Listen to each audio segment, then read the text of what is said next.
I will say आपको इसमें क्या फाइंड करना है, you have to find equivalent wait.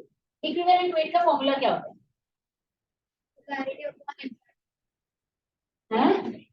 Molar mass upon M, हाँ molar mass upon N factor, ठीक है। अब इक्विवेलेंट वेट अगर निकालना है तो तुम्हें मोल्स गिवन है, मोल्स का क्या रिलेशनशिप, मोल्स क्या होते हैं? गिवन मास अपॉन मोलर मास, ठीक है। इसको मैं इन दोनों से मल्टीप्लाई कर दूं तो मोलर मास मुझे लिख सकती हूँ। तो क्या मैं मोलर मास का फॉर्मूला यहां से equivalent weight into N factor लिख सकती हूँ? यस, क्लियर है? ओके, तो मैं अब यहाँ पे वो लिख रही हूँ, गिवन मास को मैं W लिख रही हूँ और मोलर मास को I am writing EQ into N factor. Clear? Everything is nice. Moles given है, इक्विवेलेंट वेट कितना होता है? अब इक्विवेलेंट वेट कैसे करें? तुम्हारे पास तो वो ये नहीं, एन फैक्टर कितना होगा? चलो पहले ये बता, दिमाग लगाओ। तुम्हें इक्विवेलेंट वेट ही तो निकालना है ना इसका, राइट? कैसे निकालेंगे बताओ?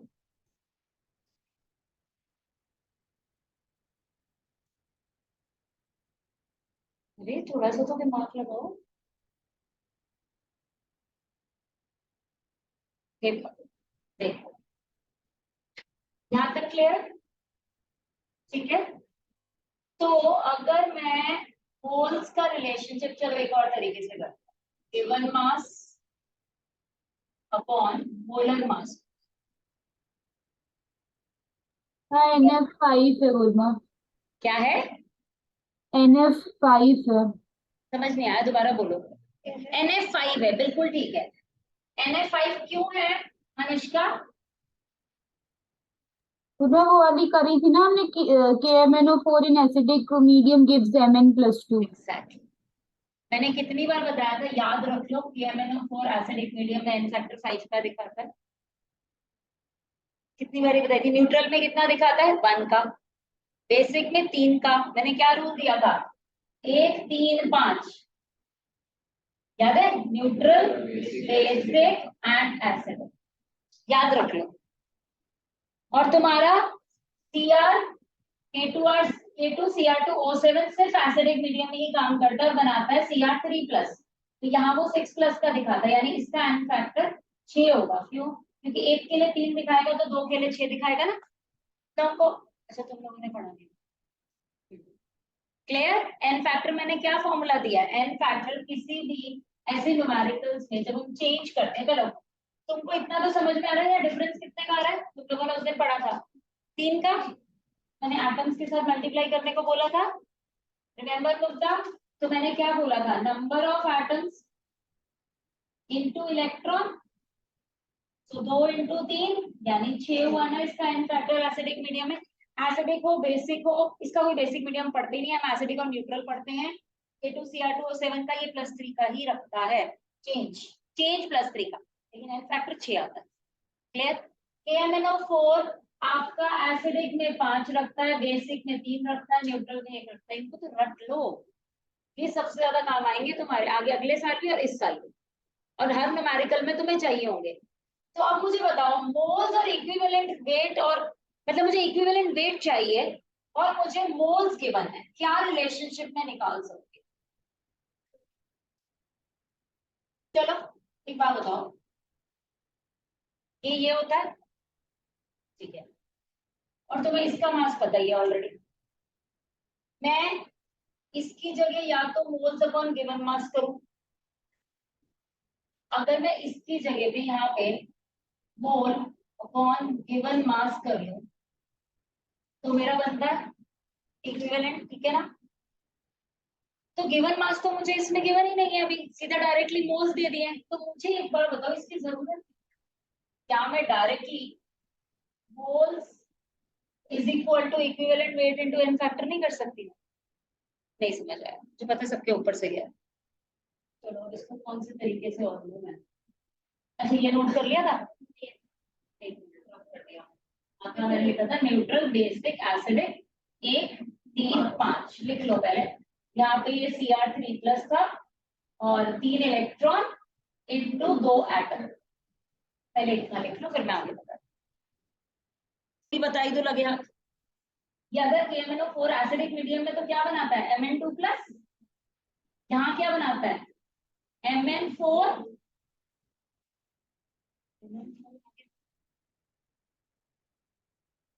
2 माइनस,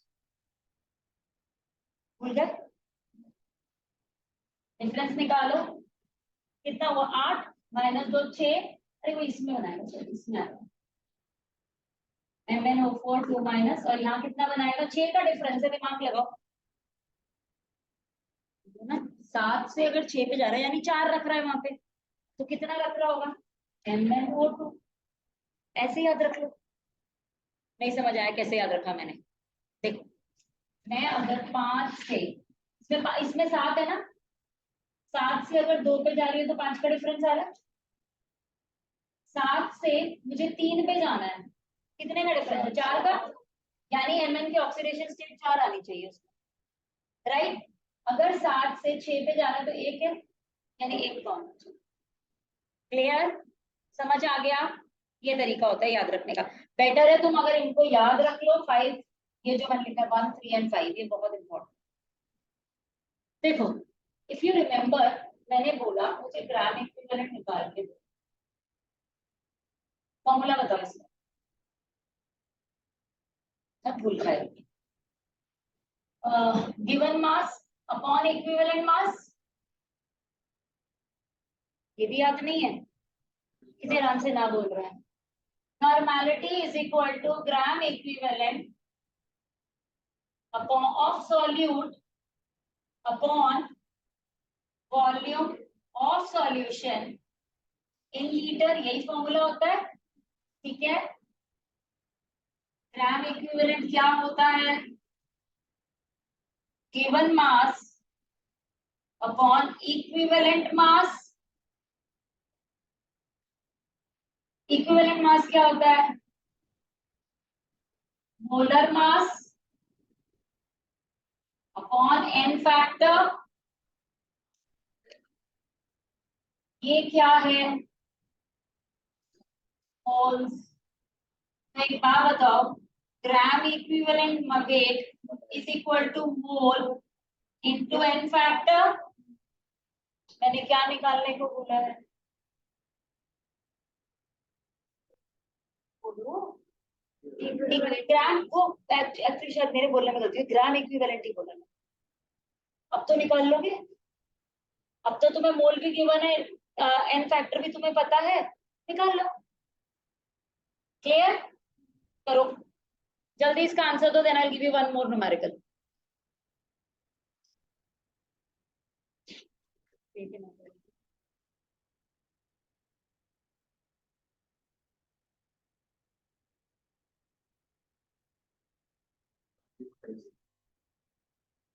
मैं एक बार ये फिर से समझा दीजिए, क्या मैं एक बार ये वाला फिर से समझा देना, लास्ट वाला नॉर्मेलिटी वाला, के बाद। हाँ नॉर्मेलिटी का फॉर्मूला होता है gram equivalent upon volume of solution in liquid, हाँ sorry in litre not liquid, litre.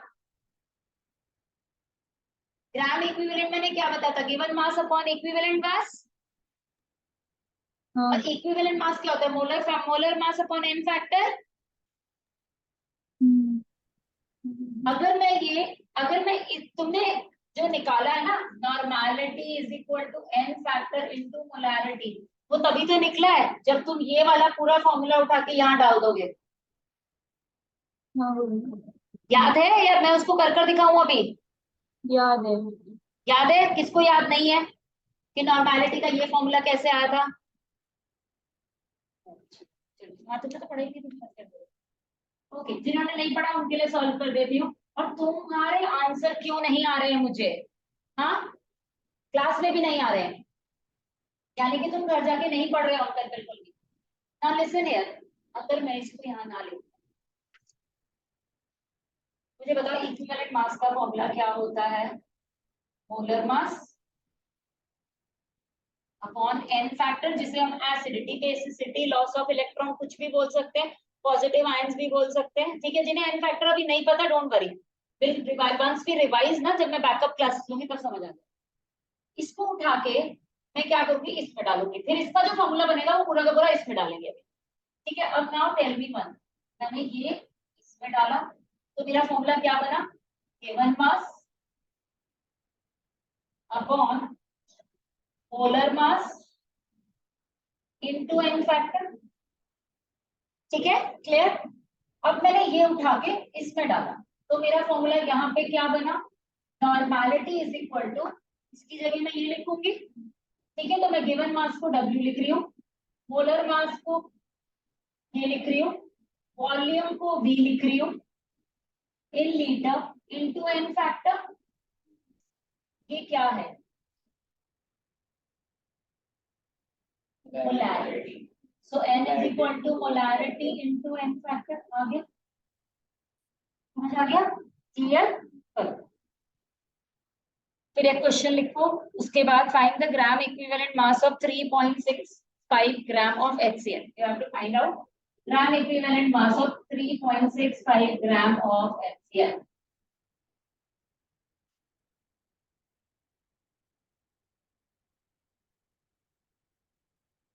हम एन फैक्टर कैसे डिसाइड करते हैं आन्या, एन फैक्टर हम कैसे डिसाइड करते हैं,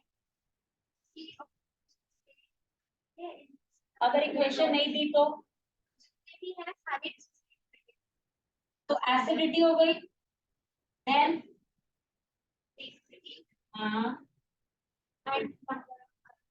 नंबर ऑफ प्लस आयंस। अगर तुम्हारे पास रिएक्शन नहीं है, ये चीज जो तुमने KMnO4 की करी वो तो रिएक्शन के हिसाब से करी, जब रिएक्शन नहीं है यहाँ पे HCl डायरेक्टली की बना, HCl कितने H प्लस रिलीज करेगा, एक। तो हम एसिड्स के केस में, हम इसके नीचे लिख देते हैं, बेसिसिटी होती है एसिड्स के केस में, एसिडिटी होती है बेसिस के केस में, ये होता है सॉल्ट्स के केस। यानी कि सपोज तुम्हें दिया है NaCl, तो ये कितने Na प्लस देगा, एक देगा, राइट, और एक ही Cl माइनस देगा। हम माइनस से ले या प्लस से ले, बात एक ही आती है, लेकिन हम लिखते वक्त लिख लेते हैं यहाँ पे प्लस आयन, लेकिन होगा बैलेंस इक्वेशन होगी तो नंबर ऑफ आयंस तो सेम ही होंगे ना हमेशा दोनों साइड में। तो ये वाला क्वेश्चन समझ में आया कि इसका ग्राम इक्विवेलेंट मास 0.1 ग्राम कैसे आया, किसी को डाउट है इसमें।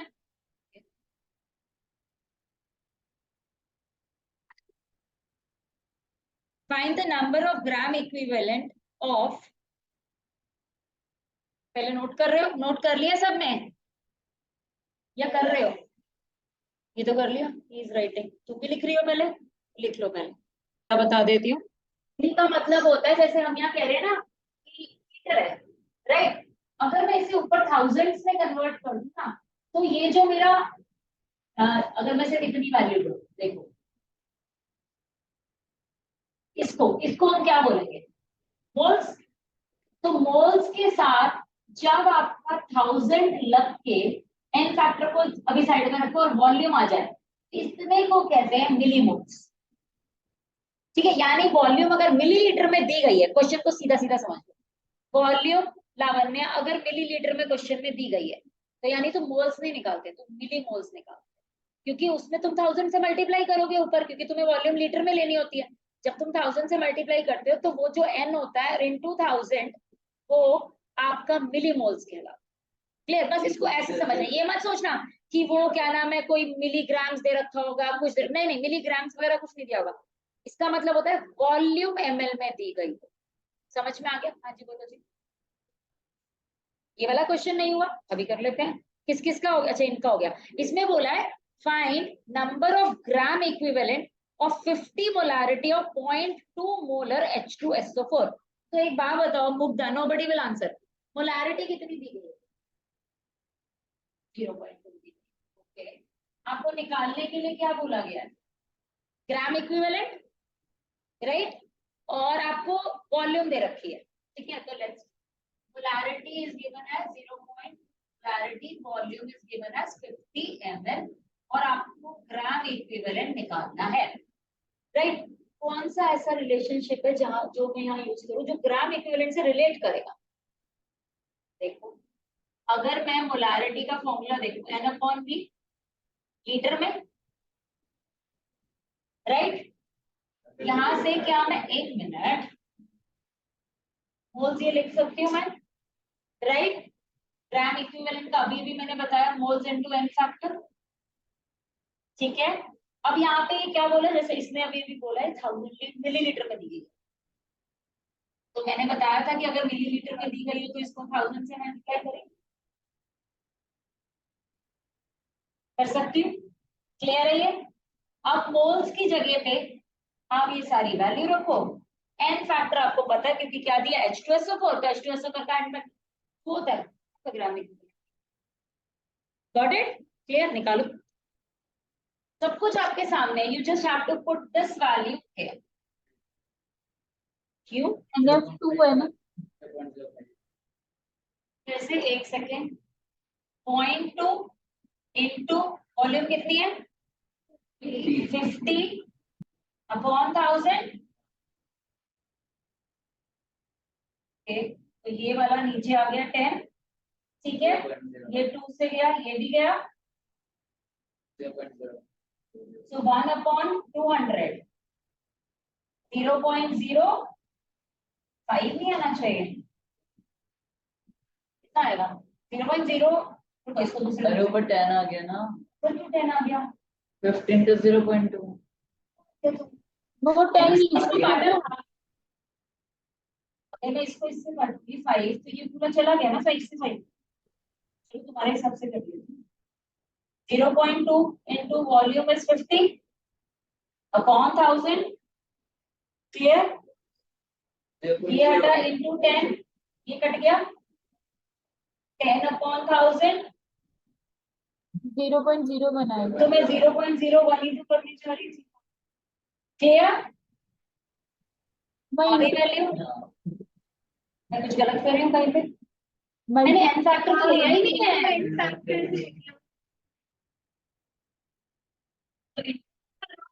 0.02 ग्राम आ गया, ये लो है H2SO4 है ना बेटा, देखो H2SO4 पानी में आपके मैक्सिमम जब ये डिसोसिएट होता है दो तरीके से होता है, या तो ऐसे होगा, तो कितने H प्लस दिए, 2 दिए, या फिर डिसोसिएट करेगा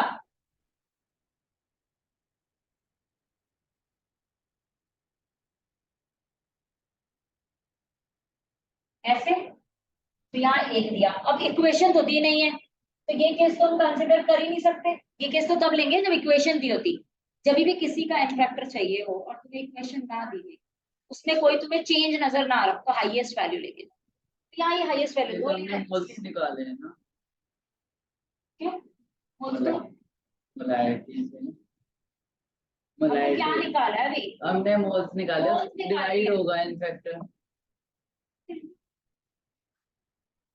डिवाइड नहीं होगा, क्यों क्या हो गया, इसकी जगह पे तुमने ये रखा तो इनटू एन फैक्टर होगा ना, डिवाइड क्यों होगा सर जी, हाँ गलती कर रहे हो,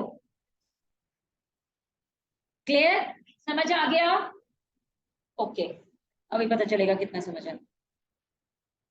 let me give you one मोर, लिखो व्हाट इज द नॉर्मेलिटी, पहले ये वाला नोट कर लो, मैं जब तक ग्रुप में भेज रही हूँ, और जिसको नहीं समझ में आया यही दोबारा पूछ लो। लावण्य, इज इट क्लियर, नवजीत, अंकित, मुद्दा, जल्दी करो ये वाला। अब मुझे तुम्हें दो तरीके की नॉर्मेलिटी सिखानी, एक नॉर्मेलिटी ऑन मिक्सिंग, एक ऑन नॉट मिक्सिंग। पहले वाला क्वेश्चन करना,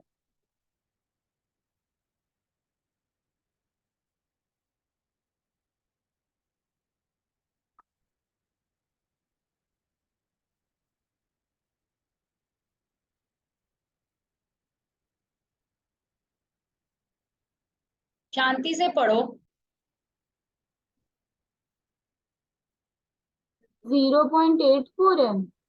अरे इक्वेट करना है दोनों को, तुमने इक्वेट करके किया ना, हाँ ठीक है। एक बात बताओ, जब मैंने क्या बताया था, मैंने मोलारिटी के केस में कहा था ना, अगर सपोज करो मैंने तुम्हें 1 लीटर पानी दिया और मैं उसकी मोलारिटी मैंने बोल दी 1 मोलारिटी है उसकी, राइट, 1 मोलर मोलारिटी है उसकी, फिर मैंने उसमें 500 ml और पानी डाला, तो रिजल्टिंग मोलैरिटी क्या होगी, मैंने ये तो पूछा, राइट। इसमें भी वही दिया, उसने क्या बोला है, what is the normality of resulting solution obtain bye dilution of 200 ml of 0.2 molarity. जिन्होंने नहीं पढ़ा वो इधर देख लें। देखा, अन्य का भी गलत होता है। रिमा कितना है आंसर? अभी कर बाद में, पहले जरा क्वेश्चन कर ले ये वाले। देखो, याद रखो, सपोज करो मैंने तुम्हें एक फॉर्मूला दिया है जिसमें एक सॉल्यूशन है जिसकी नॉर्मेलिटी मैंने बोला 1 नॉर्मेलिटी है, इसकी वॉल्यूम मैंने बोला 1 लीटर है। अब मैंने इसको मैंने N1 V1 ले, अब मैंने इस कंटेनर में 300 ml और डाला, राइट। तो वॉल्यूम कितनी हो गई, 1.3, राइट, 1.3 लीटर हो गई। अब एक बात बताओ, उसकी नॉर्मलिटी, ये वॉल्यूम 2 हो गई, तो नॉर्मलिटी भी तो चेंज होगी, वो पूछा उसने कितनी होगी। तो हम क्या करेंगे, N1 V1 is equal to N2 V2, तो मुझे ये निकालना है, बाकी वैल्यू तुम्हारे पास है, निकाल लो। यही क्वेश्चन में पूछा, अब क्वेश्चन में ये वन वन मत ले लेना, मतलब मैंने जस्ट एक एग्जांपल दिया। इस क्वेश्चन के हिसाब से क्या होगा, बोलो, what is the normality of resulting solution bye diluting 200 ml of 0.2 molarity. Means आपको मोलैरिटी गिवन है, तो पहले बताओ नॉर्मेलिटी और मोलैरिटी का वो क्या होता है रिलेशन। NF तो 1 ही होगा ना उर्मा, HCl है। अरे वो तो क्वेश्चन में गिवन था, मैंने तो एग्जाम्पशन ले लिया था। एक बात बताओ, एच नॉर्मेलिटी का रिलेट क्या बताया था मैंने, N factor into molarity into V1 equal to N2 into V2 लिख सकती हूँ मैं, ठीक है। HCl की बात हो रही है, लावण्य HCl का एन फैक्टर क्या होगा, very good, 1.2 given in question, volume 1 is given litre में है, तो यहाँ 1000 करूंगी क्योंकि दूसरा 300 200 ml दे रखा है मुझे, N2 इनटू N2 निकालो, क्लियर, निकालो फटाफट से। 1 कहाँ अटक गए, ये वाला हो गया, ओके वेरी गुड।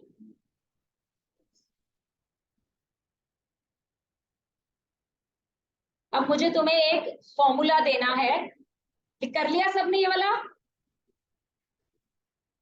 तुम दोनों का भी हो गया ना, अच्छा तुम दोनों का तो पहले ही हुआ था।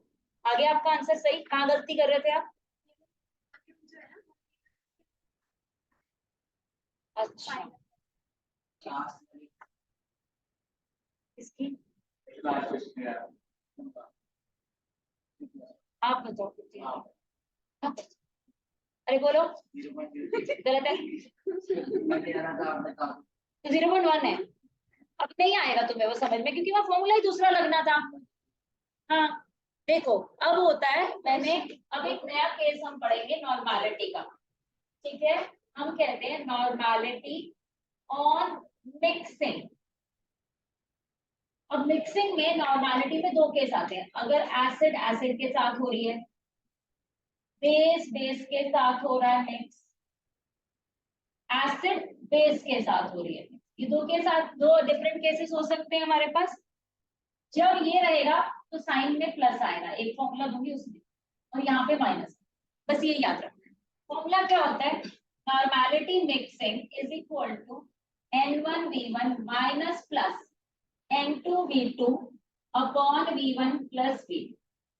अब मैंने जो ये प्लस माइनस लिखा है ना, इसका मतलब यही है, अगर तुम्हें एसिड के अंदर एसिड मिलाने के लिए क्वेश्चन में दिया, तुम अपनी चेयर लाके यहाँ नहीं आ सकती हो, वहीं से देखना है, चाहे मेरी गर्दन चली जाए, है ना, सर्वाइकल हो जाए वो चलेगा हमको, लेकिन हम वहीं से देखेंगे। देखिए आओ फटाफट, इसमें हमारा कहने का मतलब सिर्फ यही है कि अगर एसिड में एसिड मिक्स कर रहे हो तो यहाँ पे प्लस का साइन ले लो, और एसिड में अगर बेस मिक्स कर रहे हो तो माइनस का साइन ले लो। अब क्वेश्चन चेक करो, मैंने एसिड एसिड दिया था या बेस एसिड दिया था, समझ आ गया कहाँ गलती कर रहे हैं फॉर्मूला में, क्योंकि फॉर्मूला पढ़ाया नहीं था मैंने, कोई बात नहीं, अब करो, अब करो, तुम्हारे को क्वेश्चन हो जाएगा। तुम्हारे लिए दोबारा समझा रही हूँ, अगर मैं एसिड में एसिड मिक्स कर रही हूँ या बेस में बेस मिक्स कर रही हूँ तो इस फॉर्मूले में प्लस का साइन ले लेना, ठीक है। अगर मैं एसिड में बेस मिक्स कर रही हूँ तो माइनस। तो जो मैंने अभी क्वेश्चन दिया बुक का, उसमें क्या मिक्सिंग हो रही है,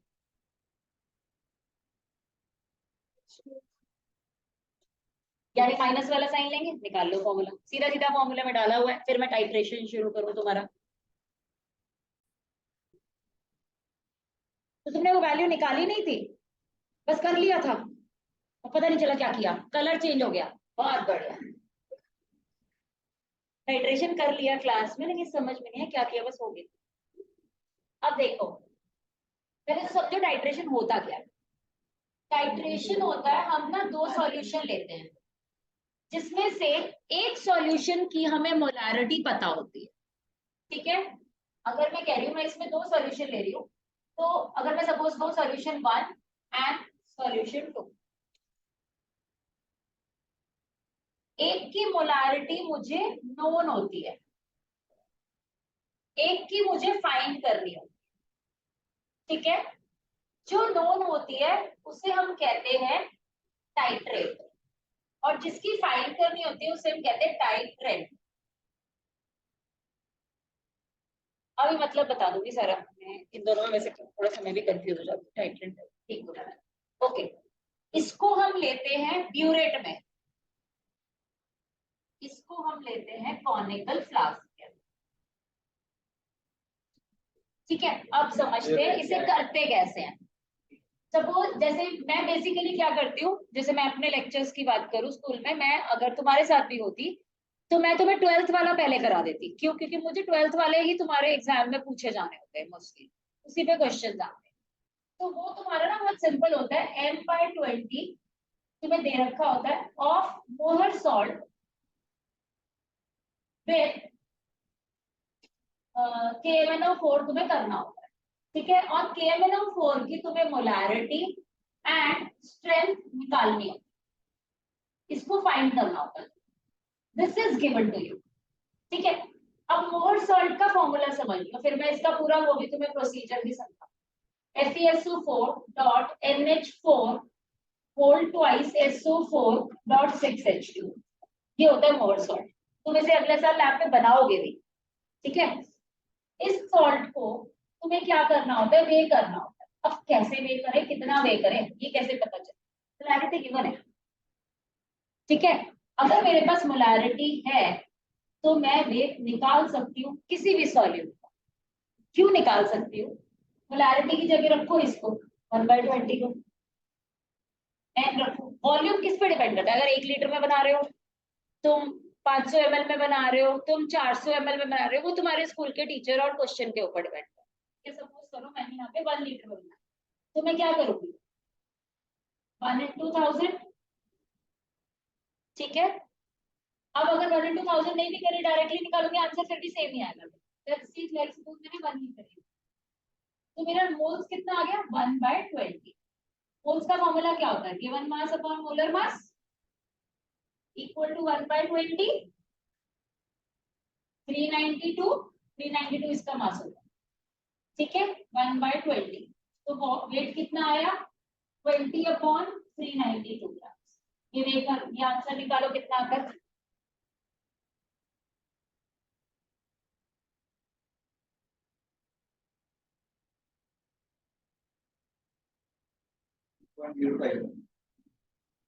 जीरो पॉइंट 051, नहीं ज्यादा कम नहीं है, 20 डिवाइड बाय 392। एक मिनट रुक जाओ, 20,000 डिवाइड बाय 392 डिवाइड बाय, कहाँ गलती कर रही हूँ मैं, आंसर तो 19.6 आना चाहिए।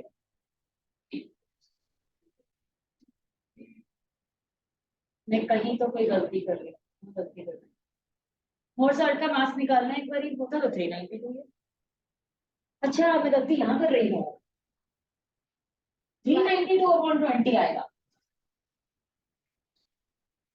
ये गलती कर रही हूँ।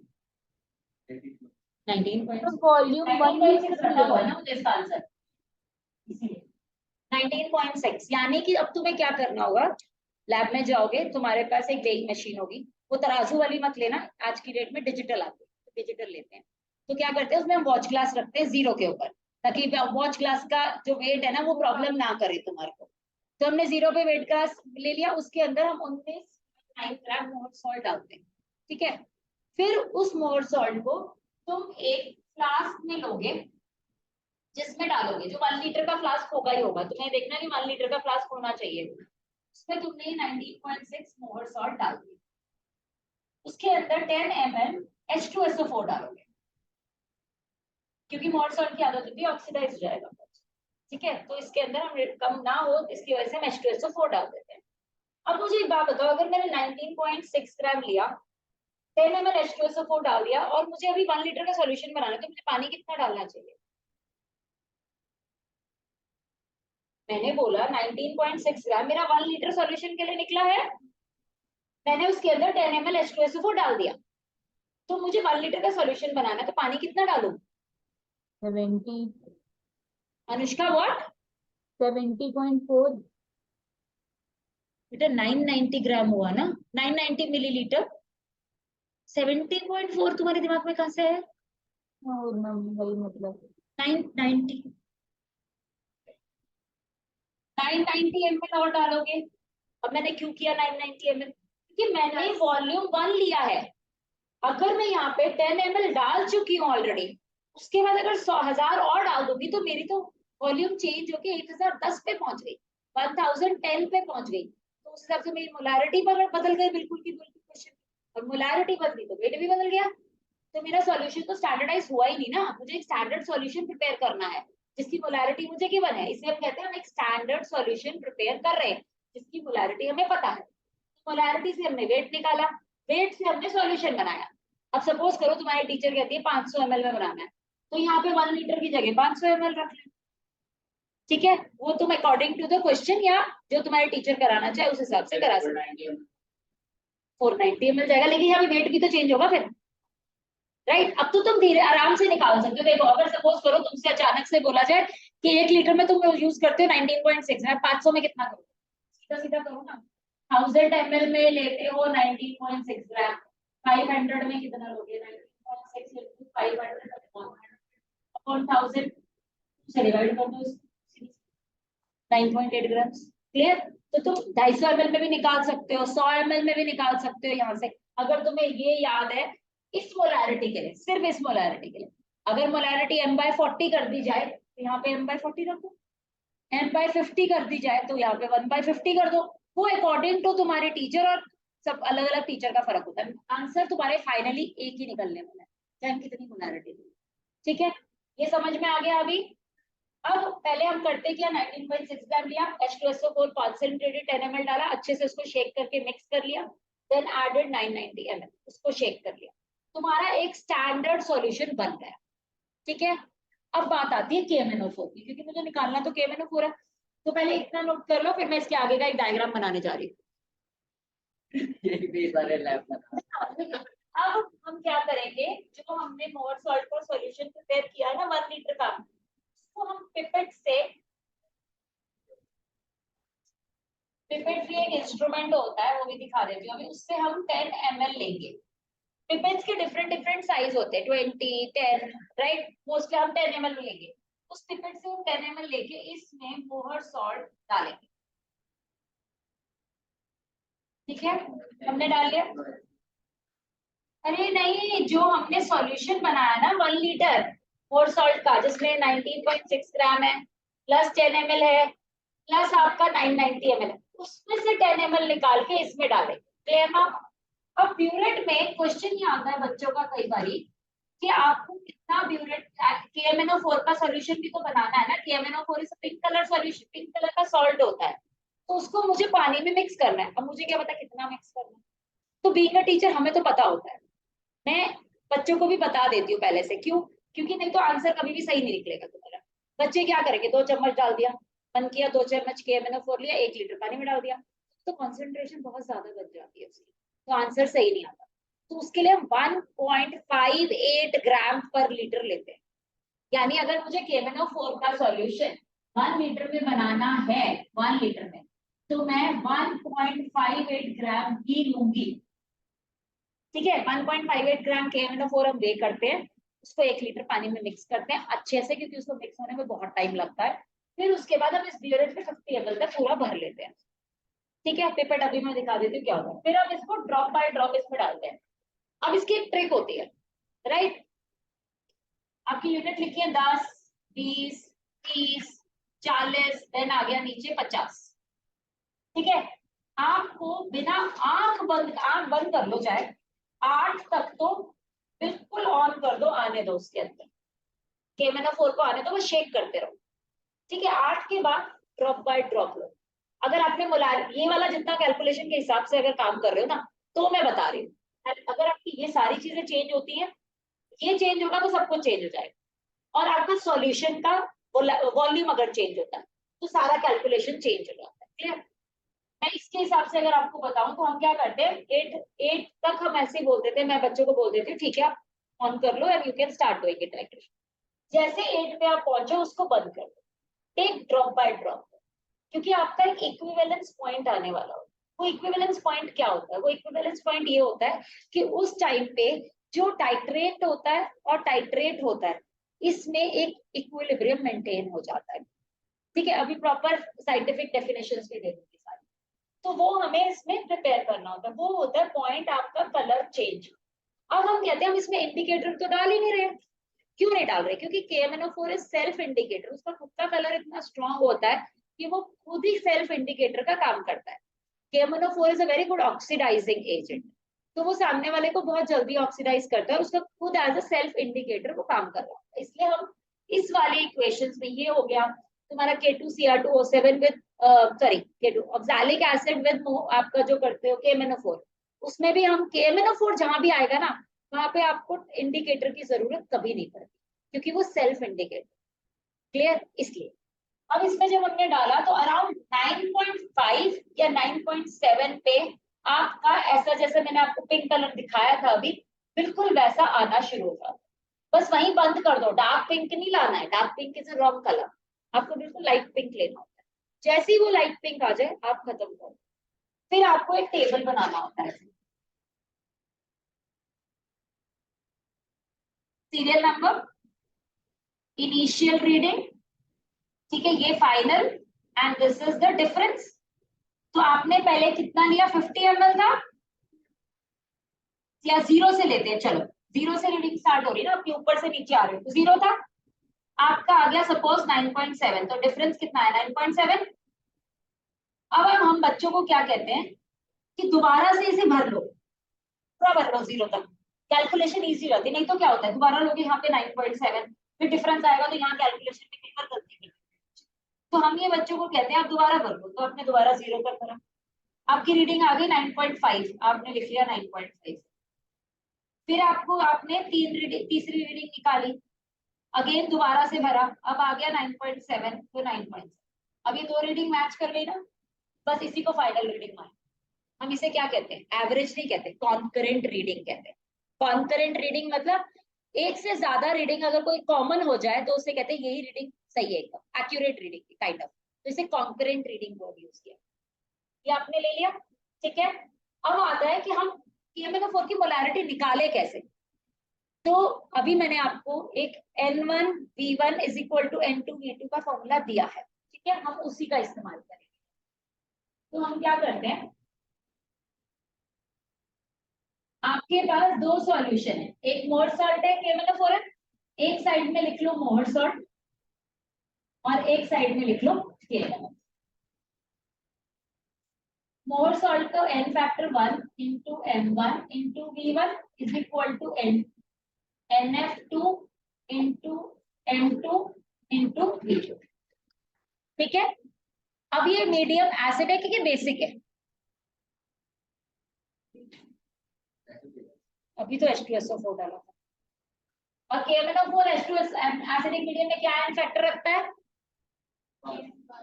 5। ये मुझे नहीं पता, ये मुझे नहीं पता ना KMNO4 का, तो कॉन्करेंट रीडिंग कितनी आई है, 9.7, 9.7। मैंने कितना वॉल्यूम लिया है कॉनिकल फ्लास्क में, मोर सॉल्ट की मोलैरिटी कितनी है, ये तो रखिए 1/20। अब आता है क्वेश्चन, मोर सॉल्ट का एन फैक्टर क्या होगा। हाँ 1, राइट 1 ही होगा। क्यों, वैसे तुमने क्यों बोला 1 होगा, क्योंकि आपने पहले बताया। अब एक चीज बता देती हूँ, इसमें इसकी वो क्या है, ऑक्सीडेशन स्टेट क्या है FeSO4 की, सिर्फ FeSO4 की बोलो। Fe2+ है और एसिडिक मीडियम में KMnO4 के साथ Fe3+ बनाता है। ये मैंने कितनी बार करा लिया है, इसकी प्रॉपर इक्वेशंस भी होती है, वो भी लिखवा दूंगी। ये बनाएगा Fe3+, ठीक है, तो यहाँ पे इसीलिए वन का डिफरेंस है। अब तुम यहाँ से मोलैरिटी निकाल सकते हो इजीली। इसकी मोलैरिटी का कैलकुलेशन में तुम बता देती हूँ कितना आता है। M सॉरी नॉट 2 आएगा 0.01 मोलैरिटी, ये निकल के आएगा, ठीक है। अब आता है स्ट्रेंथ निकालनी। स्ट्रेंथ का फॉर्मूला होता है मोलैरिटी इनटू इक्विवेलेंट वेट, ठीक है। मोलैरिटी तुम्हें दे रखी है और KMnO4 का इक्विवेलेंट वेट 158 होता है, 1.58 ग्राम पर लीटर। आगे आंसर क्लियर। अब तो 19.6 है ना, इसका 19.6 है ना वेट, तो किसका वेट वो निकाला तो ऐसा ही। बेटा, दैट इज तो मोहर सॉल्ट का सॉल्यूशन बनाने के लिए हमने 19.6 लिया था, वो मोहर सॉल्ट है। हम यहाँ KMnO4 की बात कर रहे हैं। क्लियर अनुष्का। अब जब हम इसको और इनको रिएक्ट करते तो there are certain oxidation and reduction equations, clear, जो हमें करनी होती है याद बाय हार्टेड, वो बहुत लंबी होती है, मैं भी करा देती हूँ, तो तुम पहले ये लिख लो, सारा लिख लो फटाफट। तो Cr2O7, राइट। ये दो तरीके के होते हैं, एक प्राइमरी एक सेकेंडरी। प्राइमरी होते हैं वो जो हाइग्रोस्कोपिक इन नेचर होते हैं, हाइग्रोस्कोपिक इन नेचर नहीं होते हैं। क्या होता है हाइग्रोस्कोपिक, 10वीं में पढ़ाया हुआ है। मैंने आपसे नहीं पढ़ा। मैं जो वाटर ऑफ क्रिस्टलाइजेशन के टाइम पढ़ाया था। जो मॉइस्चर लेके स्टिकी हो जाता है, क्या बोला अनुष्का। जो मॉइस्चर अब्सॉर्ब करके स्टिकी हो जाता वेरी गुड, जो मॉइस्चर एब्जॉर्ब कर लेते हैं एटमॉस्फेयर से।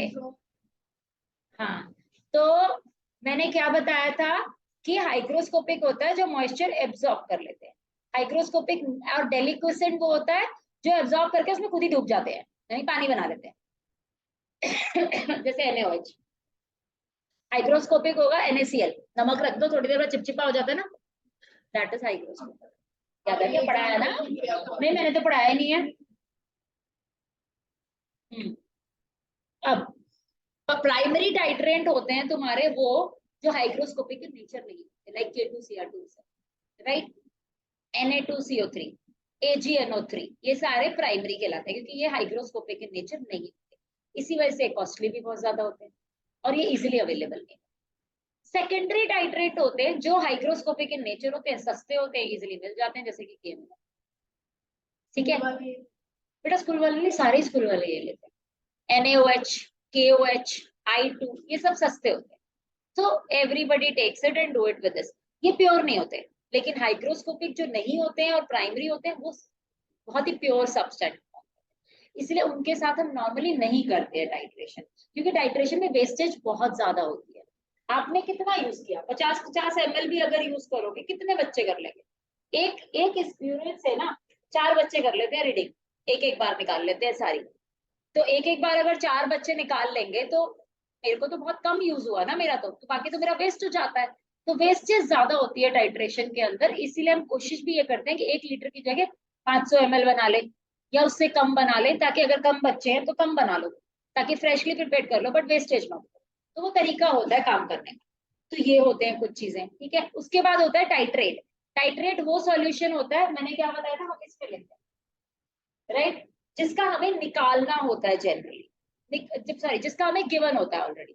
फिर होता है एक इंडिकेटर। इंडिकेटर वो एक इक्विवेलेंस पॉइंट देता है जब आपका टाइट्रेशन खत्म होने वाला होता है, मींस कलर में चेंज आ जाता है, तो उस टाइम पे जो एक इक्विलिब्रियम मेंटेन हो जाता है दोनों बीच, टाइट्रेट और टाइट्रेंट के बीच में, उसे हम कहते हैं इंडिकेटर। जैसे तुमने एसिड बेस इंडिकेटर पढ़ा है ना, अरे एसिड बेस इंडिकेटर पढ़ा है, ऐसे इंडिकेटर भी होते हैं इसमें।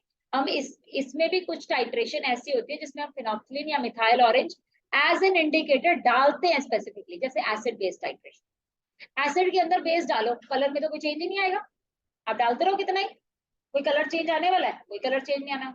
लेकिन जैसे ही आपने एसिड के अंदर एक फिनोल्फथलीन की ड्रॉप डाल दी, राइट, वो तो कलरलेस रहेगा, लेकिन फिर आप उसमें बेस डालना शुरू करो, एक पॉइंट पे आके बेस उसका कलर पिंक कर देगा, यानी उस टाइम पे क्या हुआ, आपका इक्विलिब्रियम मेंटेन हुआ, और जैसे ही जरा सा इक्विलिब्रियम से बेस ऊपर गया है, आपका कलर चेंज हुआ। So that is an equivalence point. तो ऐसे करके हम लोग इंडिकेटर्स यूज करते हैं। मिथाइल ऑरेंज कम यूज किया जाता है, क्यों? क्योंकि मिथाइल ऑरेंज पहले ही एसिड में जाके रेड कलर इंडिकेट कर देता है, फिर जब वो येलो में चेंज होता है ना, ज्यादा चेंज नजर नहीं आता, तो बच्चों को दिक्कत होती है निकालने में। We basically use phenolphthalein in this case, क्योंकि phenolphthalein एसिड में कलरलेस लेता है और बेस में स्ट्रेट अवे पिंक कलर दे देता है, बिल्कुल डार्क पिंक देता है, तो वो इजी हो जाता है हमारे लिए कैलकुलेशन करना। इतना समझ में आ गया अभी? So tomorrow we will I send you the notes of this on the group, and tomorrow will solve the numericals of this. Clear? आज के लिए इतना।